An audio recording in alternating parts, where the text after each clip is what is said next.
গোয়েন্দা নেটওয়ার্কের গভীরতা নিয়ে নতুন তথ্য সামনে আসতেই বিস্ময়ে হতবাক মোসাদ। সাম্প্রতিক এক গোপন প্রতিবেদন জমা দেয় ইসরায়েলের এই গোয়েন্দা সংস্থা। প্রতিবেদনে উঠে আসে এক ভয়ঙ্কর বাস্তবতা। ইসরায়েলের 3 প্রধান নিরাপত্তা সংস্থা মোসাদ, শিন বেত এবং IDF এর যৌথ তদন্তে উন্মোচিত হয়েছে ইরানের বিশাল এক স্পাই নেটওয়ার্কের চিত্র।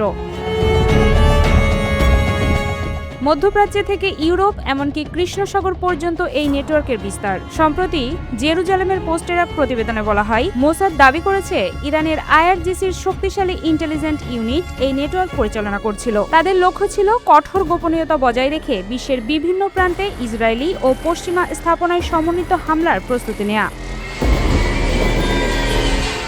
গোয়েন্দা বিশ্লেষণে দেখা গেছে, শ্যাডো কমান্ড কাঠামোয় পরিচালিত হচ্ছিল এই কার্যক্রম। মাঠ পর্যায়ের এজেন্টদের পাশাপাশি ইরানের ভেতরে বসে পরিচালনাকারীদের শনাক্ত করতেই দীর্ঘদিন হিমশিম খাচ্ছিল পশ্চিমা গোয়েন্দারা। তবে সাম্প্রতিক অভিযানে এই ইউনিটের শীর্ষ পর্যায়ে সরাসরি আঘাত হানার দাবি করেছে ইসরায়েল। অপারেশনের সবচেয়ে উদ্বেগজনক অধ্যায় সামনে আসে আজারবাইজানে। সেখানে এই নেটওয়ার্ক শুধু ইসরায়েলি দূতাবাস নয়, ওই দেশের জ্বালানি নিরাপত্তার কেন্দ্রবিন্দুতে চলছিল নজরদারি। এমনকি বিস্ফোরকবাহী ড্রোন পাচারের চেষ্টারও নাকি প্রমাণ মিলেছে মোসাদের অনুসন্ধানে।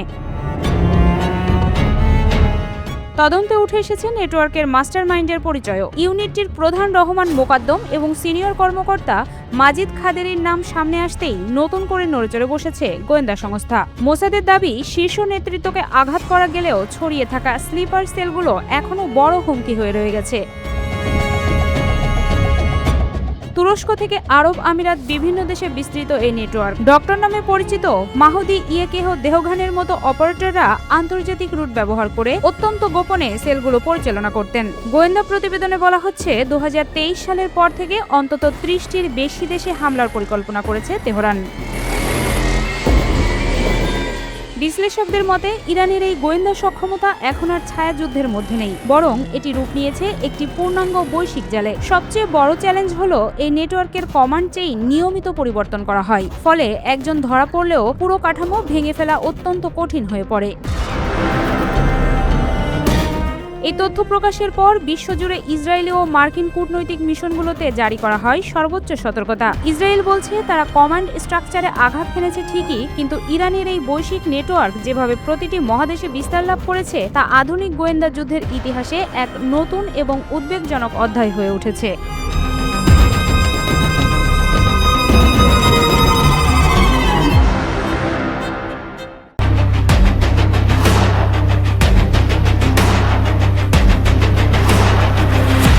সময়ের সাথে সাথে এশিয়ায় ক্ষমতা হারাচ্ছে যুক্তরাষ্ট্র। ট্রাম্প প্রশাসনের মিত্ররা বাধ্য হয়ে ঝুঁকে পড়ছে রাশিয়া আর ইরানের দিকে। মূলত ইরানের কৌশলগত দূরদর্শিতায় মার্কিন আধিপত্যের পতন ঘটছে এই অঞ্চলে। তেলের হাহাকার যত বাড়ছে, ততই যুক্তরাষ্ট্রকে অগ্রাহ্য করে রাশিয়া আর ইরান থেকে তেল কিনতে একের পর এক চুক্তি আর বৈঠক করছে এশিয়ার প্রভাবশালী দেশগুলো। বিশেষ করে ভারত, দক্ষিণ কোরিয়া, ইন্দোনেশিয়া, জাপান, ফিলিপাইনের মতো দেশগুলো এখন উচ্চ মূল্য হলেও রাশিয়া আর ইরান থেকে তেল ক্রয় করতে যাচ্ছে। ইরান যুদ্ধের কারণে মধ্যপ্রাচ্য থেকে জ্বালানি তেল সরবরাহ মারাত্মকভাবে বিঘ্নিত হওয়ায় দক্ষিণ কোরিয়া, ফিলিপাইন তেল কেনার জন্য বাধ্য হয়ে রাশিয়া ও ইরানের সঙ্গে চুক্তি করছে। গত বছর পর্যন্তও এশিয়ায় যুক্তরাষ্ট্রের মিত্র ও কৌশলগত সহযোগী দেশগুলো পশ্চিমা নিষেধাজ্ঞা মেনে রাশিয়ার কাছ থেকে তেল কেনা এড়িয়ে চলত। জ্বালানি খাতের গুরুত্বপূর্ণ আরেক দেশ ইরানের সঙ্গেও তাদের যোগাযোগ ছিল খুব সামান্য। তবে ইরানের ওপর যুক্তরাষ্ট্র ও ইসরায়েলের হামলা এই পুরো দৃশ্যটাই বদলে দিয়েছে। যুদ্ধের প্রভাবে তেলের বাজারে যে ধাক্কা লেগেছে, তাতে এশিয়ার অনেক দেশের নাজেহাল অবস্থা। এই পরিস্থিতি থেকে বেরিয়ে আসতে মস্কো ও তেহরানের কর্মকর্তাদের সঙ্গে বৈঠক বা একটু কথা বলাই এখন তাদের প্রধান কাজ হয়ে দাঁড়িয়েছে। সম্প্রতি দক্ষিণ কোরিয়ার একজন বিশেষ দূত পারস্য উপসাগরে আটকে পড়া জাহাজগুলোর বিষয়ে আলোচনা করতে ইরানি কর্মকর্তাদের সঙ্গে বৈঠকে বসেন। একই দিন তেল কিনতে মস্কো পৌঁছান ইন্দোনেশিয়ার প্রেসিডেন্ট প্রাবো সুবিয়ান্তো। ইরানে যুক্তরাষ্ট্র ও ইসরায়েলের হামলা শুরুর আগে হরমুজ প্রণালী দিয়ে পার হওয়া তেলের প্রায় ৮০%রই গন্তব্য ছিল এশিয়া। যুদ্ধের কারণে হঠাৎ তেলের ঘাটতি দেখা দিয়েছে। তেলের মজুদ কম রাখা দেশগুলোর মধ্যে ফিলিপাইন এখন সরবরাহ বাড়ানোর বিকল্প উৎস খুঁজে বের করতে হিমশিম খাচ্ছে। যুদ্ধ কতদিন চলবে সে বিষয়ে প্রেসিডেন্ট ট্রাম্পের অস্পষ্ট বার্তার কারণে এশিয়ার অনেক নেতা এখন নিজেদের দেশের তেলের চাহিদা মেটাতে যুক্তরাষ্ট্রের প্রতিদ্বন্দ্বীদের দিকে ঝুঁকছেন। এর মানে দাঁড়ালো এশিয়ার বেশ কিছু দেশ কয়েক বছরের মধ্যে প্রথমবারের মতো ইরান ও রাশিয়ার তেল কিনছে। ওয়াশিংটন বৈশ্বিক জ্বালানি সংকট নিরসনে তার প্রতিদ্বন্দ্বীদের ওপর থেকে কিছু নিষেধাজ্ঞা স্থগিত করায় এটা সম্ভব হচ্ছে। গত মাসে ফিলিপাইন ৫ বছরের মধ্যে প্রথমবারের মতো রাশিয়ার অপরিশোধিত তেলের প্রথম চালান হাতে পেয়েছে। ৭ বছরের বিরতি শেষে চলতি সপ্তাহে ভারতেও আনুষ্ঠানিকভাবে ইরানের অপরিশোধিত তেল পৌঁছেছে। এই লেনদেন ওয়াশিংটনের সঙ্গে সম্পর্ক ছিন্নের কোনো ইঙ্গিত না দিলেও আদতে তা আমেরিকার প্রতিদ্বন্দ্বীদেরই সহায়তা করছে। চিন্তন প্রতিষ্ঠান ইন্টারন্যাশনাল ক্রাইসিস গ্রুপের এশিয়া প্রোগ্রামের ডেপুটি ডিরেক্টর হুয়াং লেথু বলেন, ট্রাম্পের নেতৃত্বাধীন যুক্তরাষ্ট্রের বর্তমান পররাষ্ট্রনীতি অনেক দেশকে যুক্তরাষ্ট্রের বলয় থেকে দূরে ঠেলে দিয়ে বিকল্প খুঁজতে বাধ্য করছে। যদিও এই পরিস্থিতিতে ইরান ও রাশিয়া থেকে এশিয়ায় কী পরিমাণ তেল ঢুকতে পারবে সেটি এখনও স্পষ্ট নয়। এশিয়ার অনেক দেশের জন্য রূঢ় বাস্তবতা হলো হরমুজ প্রণালী এড়িয়ে তেল আমদানির উৎস খুবই সীমিত। এর মধ্যে অন্যতম হলো রাশিয়া। এই বৈশ্বিক জ্বালানি সংকট রাশিয়ার নেতা পুতিনকে বিশ্বমঞ্চে নতুন করে পাদপ্রদীপের আলোয় নিয়ে এসেছে। দক্ষিণ কোরিয়ার মতো দেশগুলোর জন্য চলমান সংকট নিরসনে একটি বিকল্প পথ হলো যুক্তরাষ্ট্র বা ইউরোপের কৌশলগত তেলের মজুদ থেকে তেল ছাড়া পর্যন্ত অপেক্ষা করা। রাশিয়ার একেবারে পূর্বাঞ্চলে অবস্থিত বন্দরগুলো থেকে মাত্র কয়েক দিনের মধ্যেই তেলের চালান দক্ষিণ কোরিয়ায় পৌঁছাতে পারে, ফলে তারাও ছুটছে রাশিয়ার দিকে। জাপান বর্তমানে এক অস্বাভাবিক পরিস্থিতির মধ্যে রয়েছে। প্রধান মিত্র যুক্তরাষ্ট্র আর ইরান উভয়ের সঙ্গেই দেশটির বন্ধুত্বপূর্ণ সম্পর্ক রয়েছে। দুই দেশই কয়েক দশক ধরে জাপানের অন্যতম প্রধান তেল সরবরাহকারী ছিল।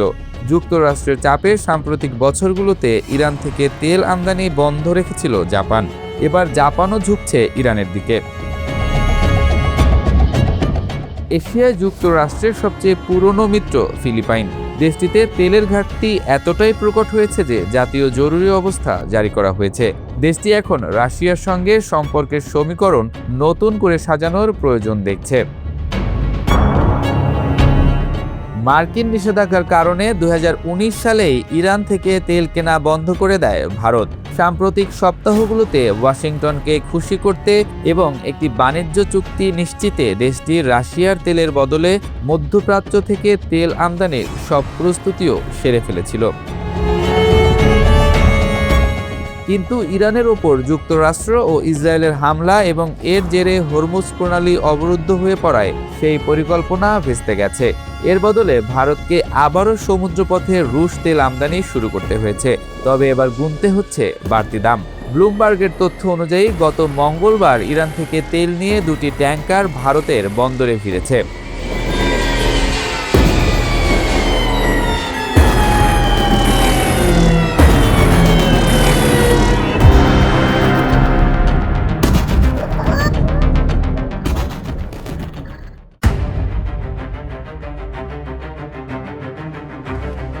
যুদ্ধবিরতির সময় যত ফুরিয়ে আসছে, উত্তেজনা ততই চরমে উঠছে।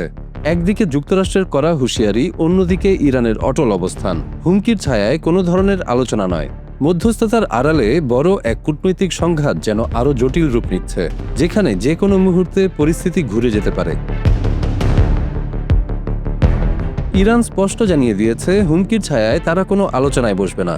দেশটির পার্লামেন্ট স্পিকার ও প্রধান আলোচক মোহাম্মদ বাঘের গালিবাফ সামাজিক যোগাযোগ মাধ্যম এক্সে বলেন, যুক্তরাষ্ট্র আলোচনার টেবিলকে আত্মসমর্পণের মঞ্চে পরিণত করতে চাইছে, কিন্তু চাপ বা ভয় দেখিয়ে ইরানকে নত করা যাবে না।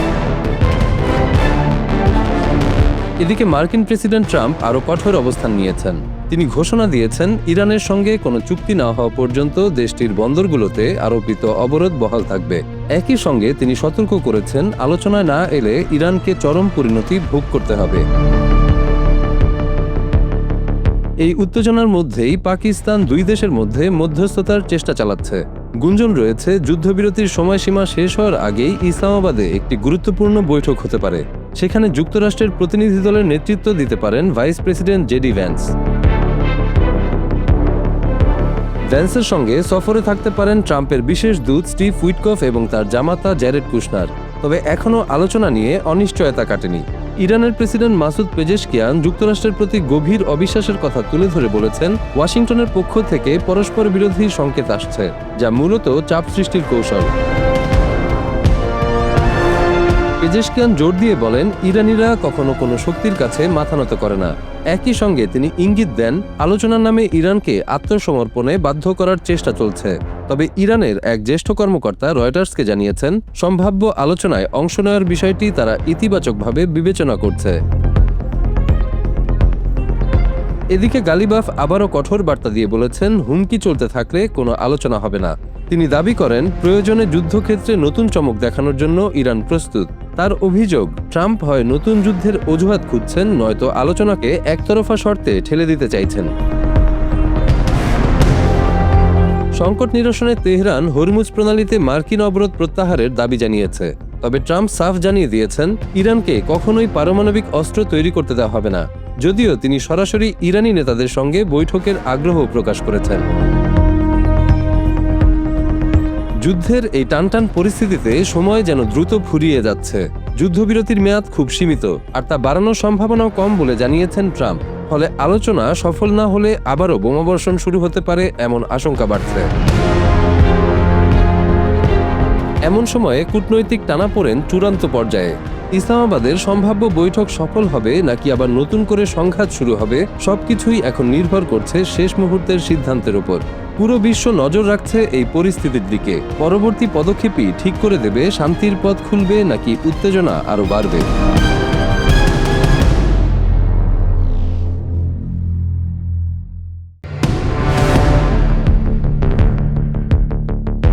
ইরানের সাথে যুদ্ধবিরতি শেষ হওয়ার কয়েক ঘন্টা আগেই ইউরোপীয় ইউনিয়নের ভেতরে বড় ধরনের কূটনৈতিক পরিবর্তন দেখা যাচ্ছে। দীর্ঘদিন যাবৎ ইসরায়েলের ঘনিষ্ঠ মিত্র হিসেবে পরিচিত ইউরোপ এখন ইসরায়েলকে একা ফেলে দূরে সরে যাচ্ছে বলে গুঞ্জন ভাসছে বিভিন্ন আন্তর্জাতিক গণমাধ্যমে।